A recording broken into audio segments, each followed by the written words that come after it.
Gálatas capítulo 3, nós estamos fazendo a exposição desta carta de Paulo, né?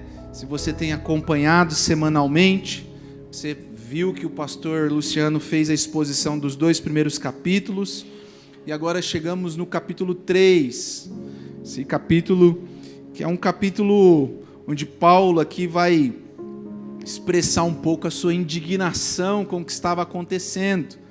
Se de repente você não acompanhou as outras exposições, elas estão no nosso canal do YouTube, você pode entrar lá e acompanhar a exposição desta carta. Gálatas capítulo 3, hoje nós vamos meditar até o versículo 14, do versículo 1 ao versículo 14. Amém? Diz assim a palavra do Senhor, leamos com fé, com atenção, com reverência. Ó Gálatas insensatos, quem vos fascinou a vós outros ante cujos olhos foi Jesus Cristo exposto como crucificado? Quero apenas saber isto de vós: recebestes o Espírito pelas obras da lei ou pela pregação da fé? Sois assim insensatos, que tendo começado no Espírito, estejais agora vos aperfeiçoando na carne? Terá sido em vão que tantas coisas sofrestes, se na verdade foram em vão? Aquele, pois, que vos concede o Espírito e que opera milagres entre vós, porventura o faz pelas obras da lei ou pela pregação da fé? É o caso de Abraão, que creu em Deus e isso lhe foi imputado para a justiça. Sabei, pois, que os da fé é que são filhos de Abraão. Ora, tendo a Escritura previsto que Deus justificaria pela fé os gentios, preanunciou o Evangelho a Abraão: em ti serão abençoados todos os povos. De modo que os da fé são abençoados com o crente Abraão. Todos quantos, pois, são das obras da lei, estão debaixo de maldição, porque está escrito: maldito todo aquele que não permanece em todas as coisas escritas no livro da lei para praticá-las. E é evidente que pela lei ninguém é justificado diante de Deus, porque o justo viverá pela fé. Ora, a lei não procede de fé, mas aquele que observar os seus preceitos, por eles viverá. Cristo nos resgatou da maldição da lei, fazendo-se ele próprio maldição em nosso lugar, porque está escrito: maldito todo aquele que for pendurado em um madeiro, para que a bênção de Abraão chegasse aos gentios em Jesus Cristo, a fim de que recebêssemos pela fé o Espírito prometido. Amém, meus irmãos? Que Deus aplique essa palavra ao nosso coração. Imagine, meus irmãos, um viajante tentando atravessar um grande abismo. E esse abismo, na verdade, representa a separação entre Deus e o homem. De um lado há um precipício, e esse precipício conduz à perdição. Do outro lado há a vida eterna. Ele olha e vê que Deus construiu uma ponte perfeita, sólida e firme. Que ponte é esta? A cruz de Cristo. E ela é a única ponte segura para poder atravessar com confiança e cuidado. Mas esse viajante chega perto dessa ponte e ele tem uma ideia absurda. Ele olha para a ponte e ele pensa o seguinte: a ponte de Deus é até boa, mas eu acho que eu posso melhorar um pouco essa ponte. Eu vou colocar algumas tábuas minhas aqui para dar um jeito, para dar uma garibada nessa ponte. A ponte é legal, mas eu vou dar uma ajuda nessa ponte de Deus. O que são essas tábuas? Essas tábuas velhas, podres, cheias de cupim. Elas representam a lei que é usada para nos justificar. E ele tenta encaixar essas tábuas na estrutura perfeita de Deus. Qual que é o resultado disso? As tábuas não sustentam nada. Elas só atrapalham, elas só enfraquecem. E qualquer pessoa diria a este viajante: isso é loucura o que você está fazendo. Essas madeiras podres não vão te segurar. A ponte de Deus já é suficiente. É perfeita. Você não precisa adicionar mais nada para atravessar até o outro lado. Por que eu comecei com essa metáfora? Porque Paulo, em Gálatas 3, o texto que nós lemos, e semana que vem a segunda parte dessa exposição, ele está exatamente retratando isso. Quando ele começa indignado, você vê a indignação dele, dizendo: ó Gálatas insensatos, quem vos fascinou? É exatamente isso que ele está mostrando. Ele diz assim: vocês começaram no Espírito, mas agora vocês querem se aperfeiçoar na sua justiça própria. É por isso que eu coloquei o tema dessa noite, eu coloquei fascinados pela justiça própria. Porque este povo, ele estava exatamente sendo fascinado pela justiça própria, tentando se aperfeiçoar na sua própria carne, e abandonar a fé na obra consumada de Cristo para confiar na lei. E é exatamente isso, quando nós fazemos isso, quando nós deixamos a fé em Cristo, na obra que Ele completou, para colocar algo a mais nessa consumação, nós estamos fazendo como esse viajante. Nós estamos trocando a ponte segura que Deus já nos deu por tábuas que não nos sustentam. A bênção de Abraão, o Espírito Santo, a justificação, a vida com Deus, tudo isso, meus irmãos, vem pela fé, e é o que Paulo está mostrando. A maldição está na tentativa de construir um caminho sozinho. Paulo está exatamente retratando isso ao escrever aos Gálatas. Os judeus convertidos ao cristianismo, chamados judaizantes, estavam tentando introduzir a ideia de que os gentios eram cristãos. Mas para eles serem realmente cristãos, eles precisavam de mais uma coisa. Para que eles se tornassem verdadeiros filhos de Deus, eles precisavam, isso os judaizantes, judeus convertidos ao cristianismo, falavam: vocês precisam observar as leis cerimoniais de Moisés. Ou seja, colocar as próprias tábuas para irem até Deus. Paulo fica surpreso como que os crentes da Galácia tinham deixado o verdadeiro evangelho para se enveredarem para obras da lei e justiça própria. Interessante que capítulo 1, versos 6 e 7, Paulo diz isso.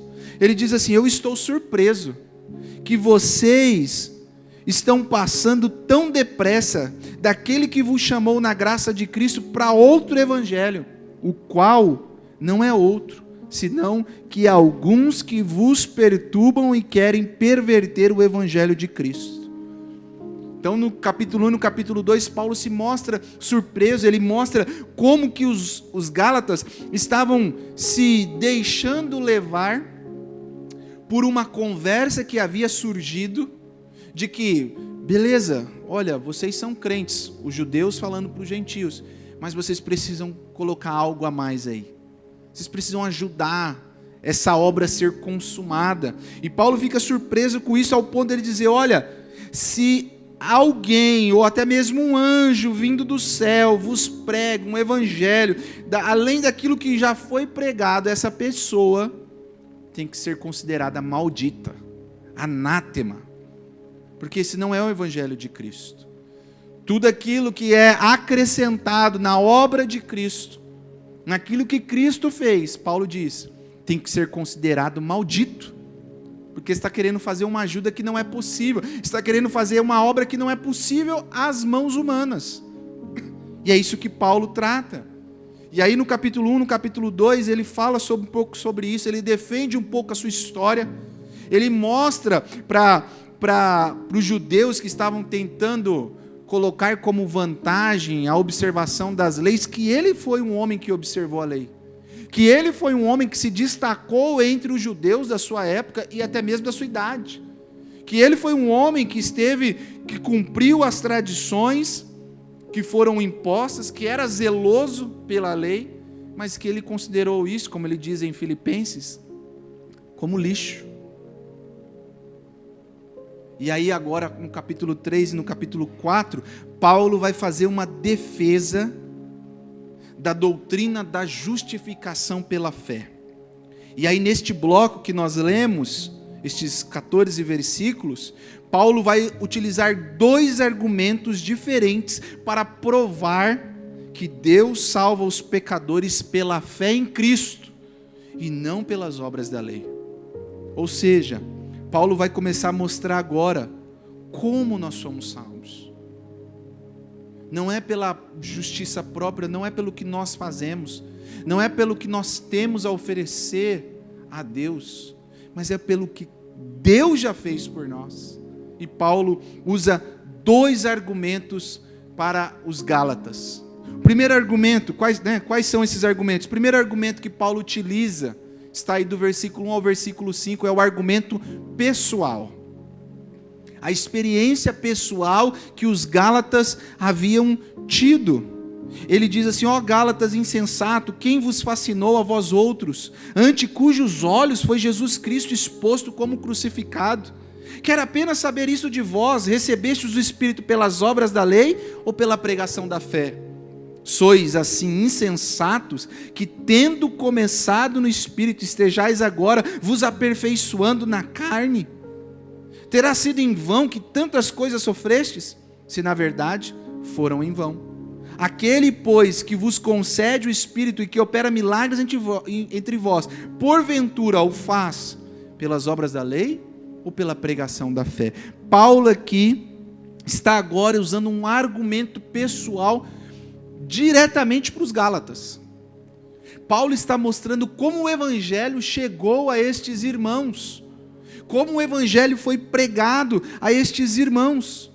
E fica evidente neste argumento de Paulo, nesses 5 primeiros versos que nós destacamos, que estes irmãos haviam tido alguma experiência na sua vida, quando Paulo pregou e os visitou pela primeira vez, pregou o Evangelho e os visitou. Mas por alguma situação, os judaizantes chegaram na cidade e disseram: legal, positivo a experiência que vocês tiveram, mas vocês precisam de algo a mais. Essa experiência, os judaizantes estavam tentando convencer os Gálatas que essa experiência pessoal deles ainda estava incompleta e precisavam das obras da lei, da observação das leis de Moisés. Então Paulo começa essa carta, o trecho que nós lemos é uma carta com uma dura repreensão.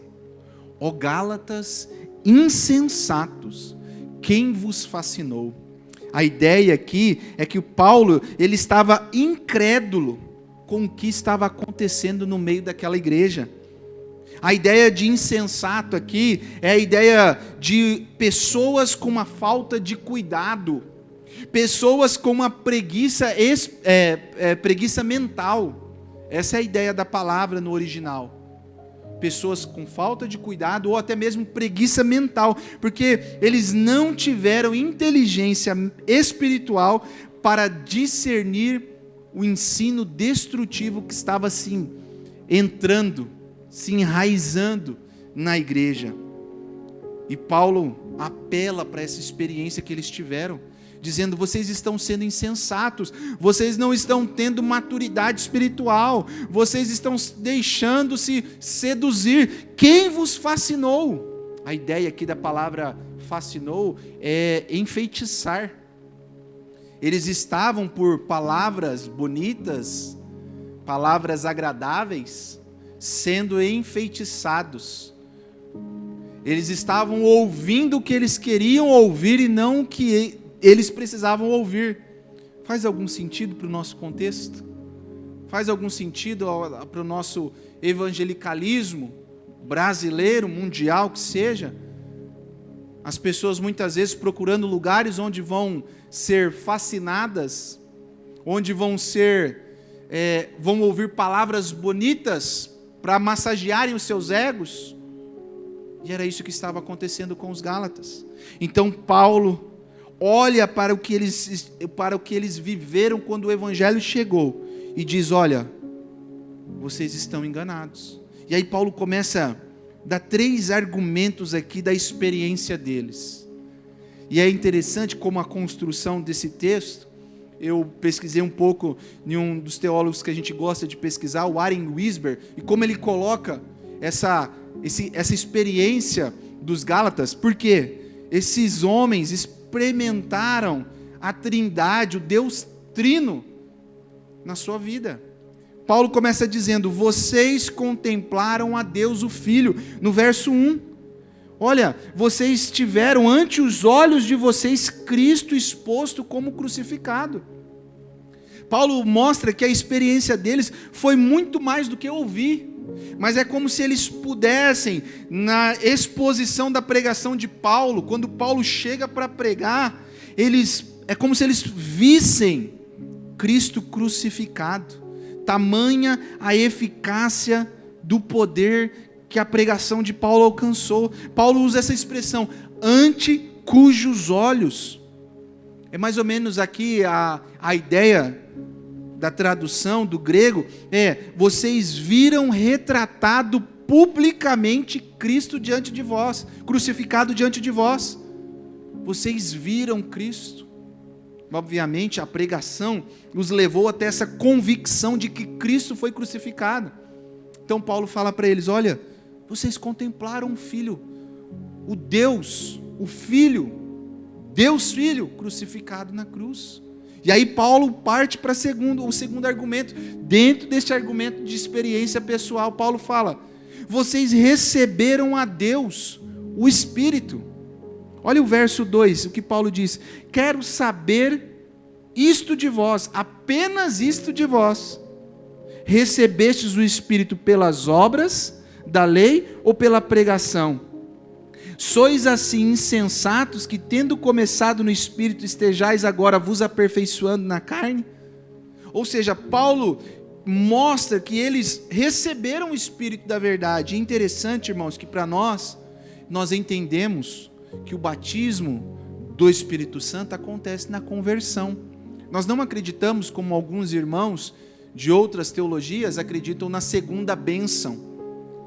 Para você evidenciar o batismo do Espírito Santo, você precisa de um segundo batismo, que aí é evidenciado por alguns dons.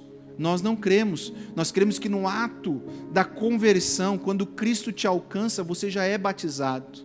Porque se você não for regenerado, se você não for trazido à vida, você não vai poder crer em Jesus. Porque um morto não tem vontade, um morto não tem ação, um morto ele não vai até Deus, ele está morto. E é isso que Paulo mostra. Paulo diz: olha, vocês receberam, mostrando que a evidência real de conversão é a presença do Espírito Santo na vida daquele que crê. Essa evidência, isso evidencia a salvação. E Paulo diz isso em Romanos 8:9, que se alguém não tem o Espírito de Cristo, este não é dele. Ou seja, Paulo estava dizendo: olha, vocês não receberam o Espírito Santo? Isso não é uma evidência da salvação de vocês? Por que vocês estão querendo procurar outras coisas? Terceiro argumento que Paulo usa ainda dentro dessa experiência: vocês experimentaram milagres de Deus. Verso 5: aquele, pois, que vos concede o Espírito e que opera milagre entre vós, porventura o faz pelas obras da lei ou pela pregação da fé? Olha, irmãos, o apelo de Paulo ao usar a experiência que havia tido no meio dos Gálatas.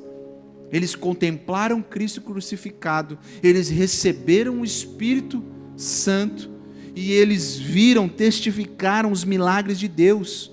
Ou seja, há de se inferir aqui que Paulo está mostrando que de alguma maneira eles experimentaram transformações extraordinárias dentro da vida dos crentes daquela igreja.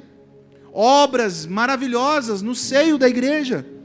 E Paulo está se referindo a esses acontecimentos como acontecimentos milagrosos da parte de Deus. É interessante que onde o evangelho chega, e principalmente no tempo dos apóstolos, os milagres ficavam mais evidentes ainda, porque os milagres testificavam aquilo que Paulo estava pregando.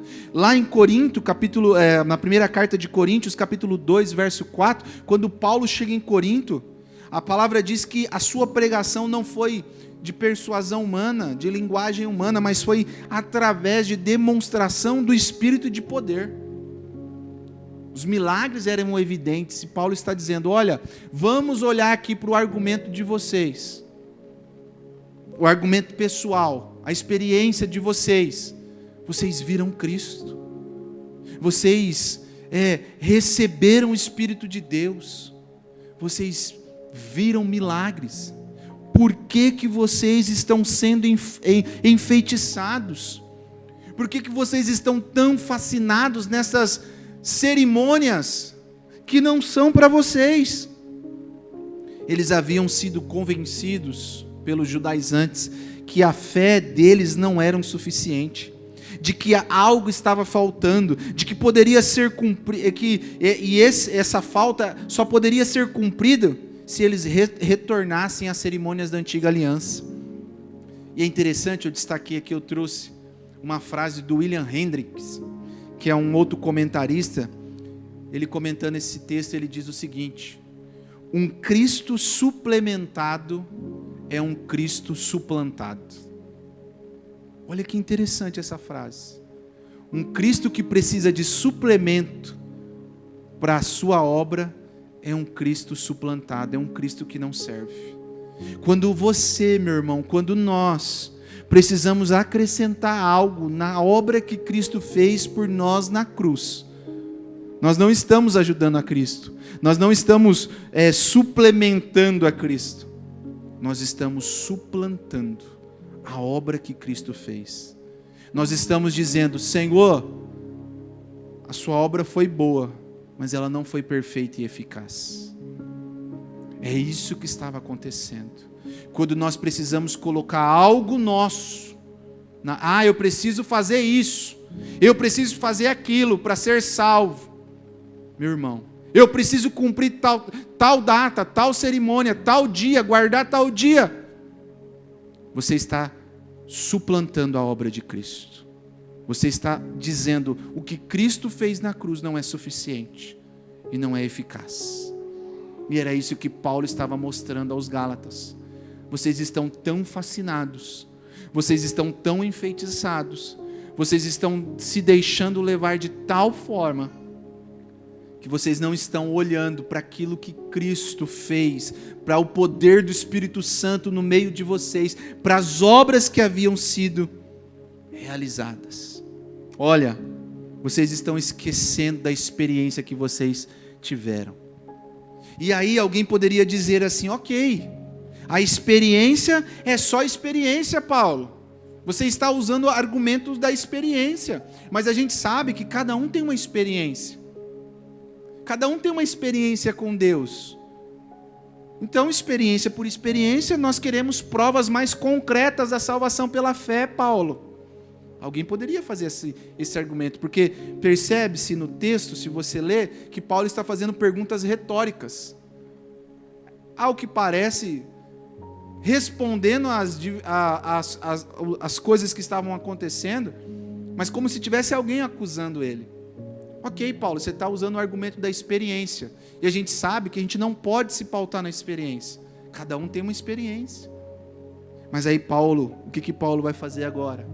O segundo argumento de Paulo, ele usa o argumento bíblico. E aí do versículo 6 ao versículo 14, Paulo vai para as Escrituras. E não somente a lei, pelo contrário, Paulo vai para 430 anos antes da lei ser dada a Moisés. Paulo vai a Abraão. Paulo diz assim, beleza, vocês estão questionando a experiência do poder de Deus, dos milagres de Deus, da salvação de Deus no meio do povo, vamos para a Escritura. Vocês são judeus como eu sou, filhos de Abraão, e se orgulham disso? Vamos para Abraão. Paulo vai a 430 anos antes da lei ser dada a Moisés, e ele começa a mostrar como que Deus salvou Abraão. Como que Abraão foi salvo? Interessante que no primeiro argumento da experiência, o argumento pessoal, Paulo usa 5 perguntas. E aí, no segundo argumento, Paulo responde, é como se Paulo estivesse respondendo essas 5 perguntas com 6 passagens bíblicas do Antigo Testamento, para provar que nós somos salvos pela fé e não por esforço pessoal. Não é o que você faz que te torna salvo. Não são as tuas obras, é a obra de Cristo. Alguém já disse certa vez, não somos salvos pelas obras, está correto. Eu diria, nós somos salvos pelas obras sim, mas pelas obras de Cristo na cruz do Calvário. E aí Paulo vai para as Escrituras, e ele passa a dizer, leva aos judaizantes, que desejavam levar os cristãos de volta à lei. Paulo então começa a citar a lei. Uma vez que eles se engrandeciam com a figura de Abraão em sua religião, Paulo usa agora Abraão como uma das suas testemunhas. E aqui Paulo vai também dar 3 argumentos dentro do argumento bíblico, mostrando a história de Abraão. Paulo vai dizer em primeiro lugar que Abraão foi salvo pela fé. Versículo 6 e versículo 7. Ele diz, é o caso de Abraão, que creu em Deus e isso lhe foi imputado para a justiça. Sabei, pois, que os da fé é que são filhos de Abraão. Paulo está mostrando aqui que a justiça de Deus foi depositada na conta de Abraão, somente porque ele creu na promessa de Deus. Gênesis 15, o termo imputado aqui que Paulo usa no verso 6 do capítulo 3, é acreditar na conta de alguém. Ou seja, quando um pecador crê em Cristo, a justiça de Deus é creditada na sua conta. Mais do que isso, os pecadores agora deixam de ser registrados nessa conta, como diz Romanos capítulo 4. Você pode ler lá depois. E Paulo está dizendo, usando esse mesmo argumento para Abraão, mostrando que Abraão foi tornado, creditado justo, porque ele creu na promessa de Deus. Ele foi salvo porque ele creu naquilo que Deus falou para ele. É interessante que foi 14 anos antes de Deus dar a circuncisão como aliança para o povo judeu. Gênesis 15, ali você leu a partir do versículo 1, você vai ver que é o momento que Deus faz uma promessa para Abraão. E no verso 6 diz que Abraão creu nessa promessa. Qual era a promessa? Que ele seria pai e que a sua descendência, que os seus filhos seriam abençoados. Gênesis 15. Gênesis 17, 14 anos aproximadamente depois, a gente faz uma conta mais ou menos com a idade de Isaac e a idade de Ismael. 14 anos depois, quando Isaac nasce, Deus faz a circuncisão. Então, resumindo, o que Paulo está mostrando aqui para os judaizantes? Olha, vocês estão se orgulhando de um corte na pele que todo homem tem que fazer para dizer que faz parte da aliança de Deus. Mas Abraão foi justificado, Abraão recebeu a imputação da justiça de Deus 14 anos antes de Deus dar a ele a circuncisão como sinal da aliança. Ou seja, foi pela fé. Não foi pelo sinal, foi pela fé porque ele creu na promessa de Deus, ele não duvidou. E Gênesis 15 diz isso. Ele não duvidou do que Deus disse a ele. Então Paulo começa com Abraão, dizendo: Abraão foi salvo pela fé. Ele creu na promessa de que da descendência dele viria também aquele que abençoaria todas as nações. Ele creu na promessa. Nós somos salvos porque nós vimos ou cremos que a promessa já veio.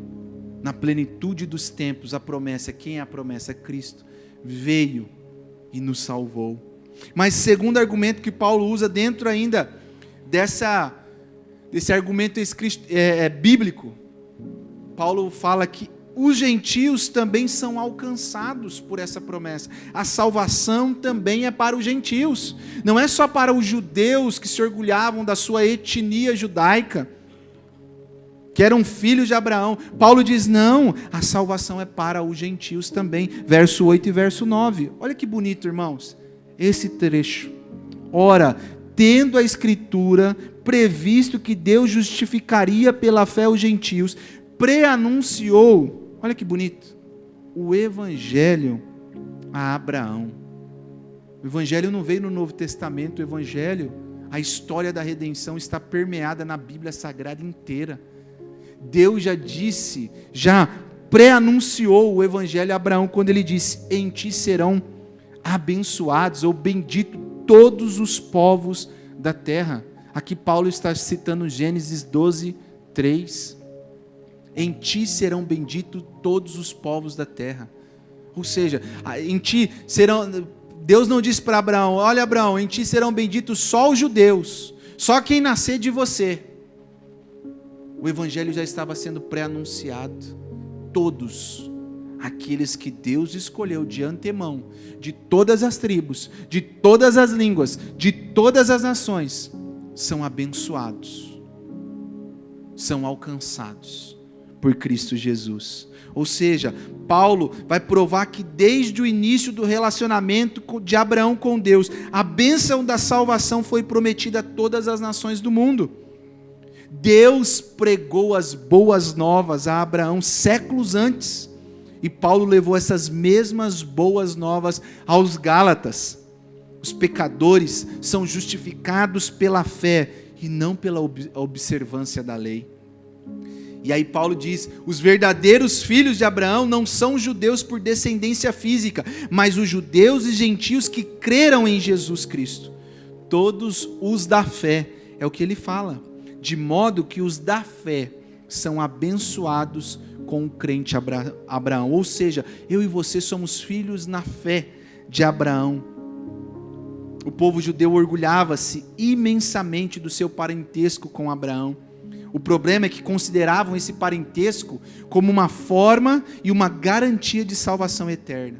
João Batista, lá em Mateus capítulo 3, verso 9, diz que essa descendência física não lhes garantia vida espiritual. O próprio Senhor Jesus, meus irmãos, em João capítulo 8, verso 33, ele faz uma distinção entre a descendência de Abraão em termos físicos e em termos espirituais, mostrando que os verdadeiros filhos de Abraão não é por conta do sangue, mas é por conta da espiritualidade, da fé. É isso que Paulo está mostrando. Olha, vocês estão dizendo que só os judeus e os gentios para serem precisam fazer esse corte, guardar as leis cerimoniais, mas Deus já tinha dito que todos seriam benditos, abençoados pela fé que Abraão teve, pela crença, porque Abraão creu, todos vão receber.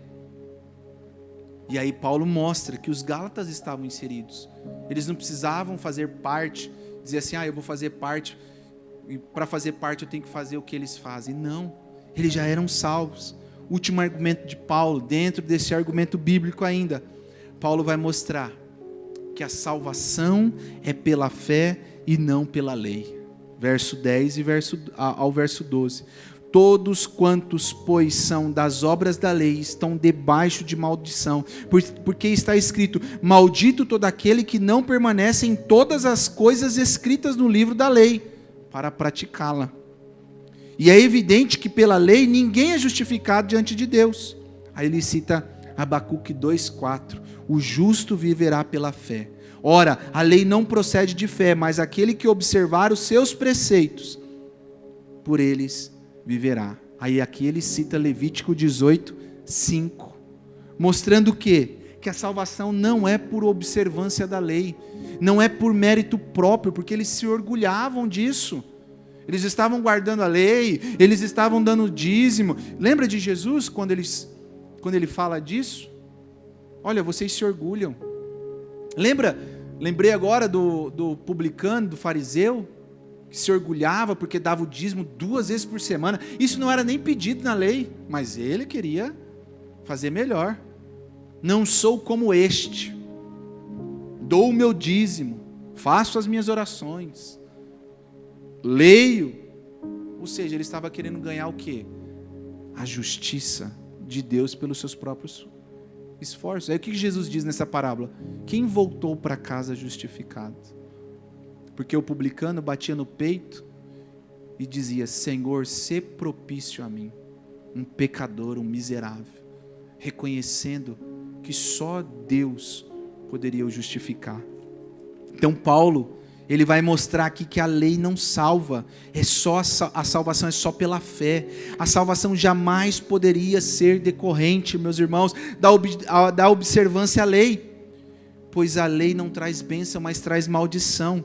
E aqui, o trecho, Paulo cita Deuteronômio 27, mostrando que não podemos observar uma coisa e não observar a outra. Essa também foi uma grande acusação de Jesus aos fariseus, dizendo: vocês coam o camelo, vocês coam o mosquito, mas deixam passar o camelo. Ou seja, vocês estão tão rigorosos para algumas coisas, mas vocês não cumprem outras. Ou seja, vocês mesmos estão descumprindo Deuteronômio 27, 26. E Paulo usa esse mesmo argumento, mostrando que a lei não é um buffet religioso que a gente pode escolher o que nos agrada. Porque o próprio Tiago, no capítulo 2, no verso 10, ele diz: pois qualquer que guarda toda a lei, mas tropeça em um só ponto, se torna culpado de todos. E aí é o que Paulo diz: vocês estão tão enfatizados em pontos, mas estão se esquecendo das outras observâncias.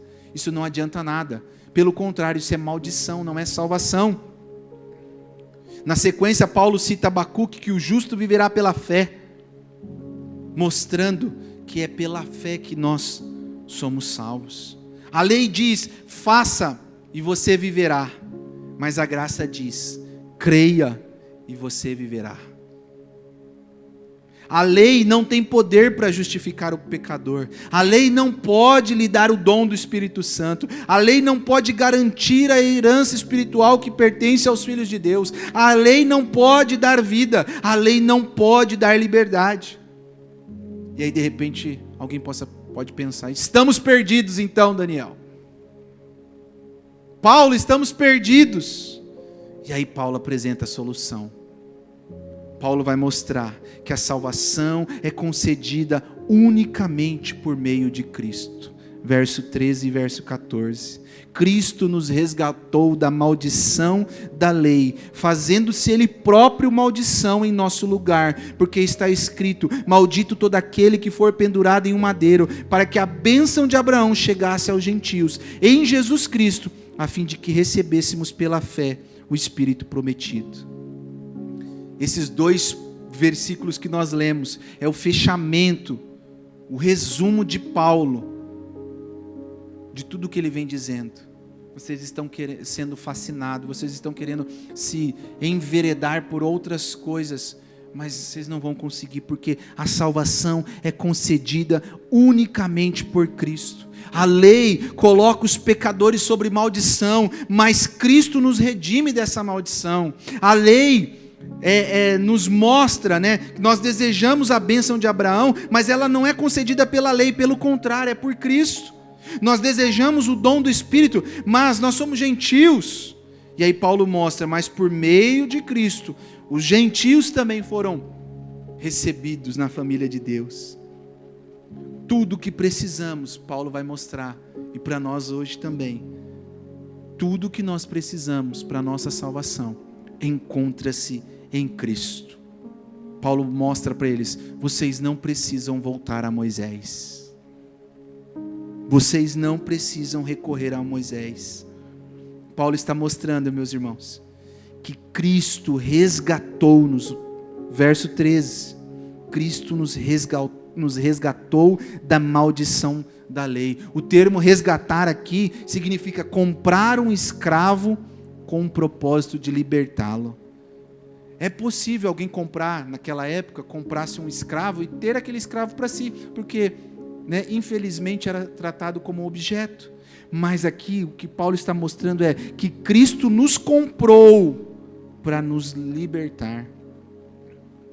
Ele pagou um alto e suficiente preço. Qual preço? 1 Pedro 1,19. O precioso sangue, como cordeiro sem defeito, sem mácula, o sangue de Cristo. Ao derramar o seu sangue, meus irmãos, Cristo nos comprou para que pudéssemos ter liberdade. É isso que Paulo está mostrando para os Gálatas e também para nós, crentes da igreja IPVO do século 21. Não precisamos de nada para a nossa salvação. Não contribuímos em nada para a nossa salvação. Romanos capítulo 1, verso 1 e 2, Romanos capítulo 5, verso 1 e 2, Paulo diz: justificados, pois, mediante a fé, temos paz com Deus, por meio de nosso Senhor Jesus Cristo, por quem, por intermédio, obtivemos igualmente acesso pela fé, à graça na qual estamos firmes, e gloriamo-nos na esperança da glória de Deus. Meu irmão, em dias em que muitos buscam experiências com Deus, coisas para serem acrescentadas na sua vida cristã, para contribuir de alguma forma para a sua salvação, aqui está realmente uma experiência positiva e verdadeira: a paz com Deus. Se compreendermos de fato o que Cristo fez por nós na cruz, que era o ponto de Paulo, não precisaremos inventar meios, métodos de nos auto-justificar diante de Deus, pois Cristo é a justiça perfeita. Ele cumpriu completamente e definitivamente a justiça de Deus. Precisamos somente nos agarrar a Cristo, na cruz de Cristo, sem precisar colocar tábuas, como o viajante da metáfora que eu trouxe para vocês no começo.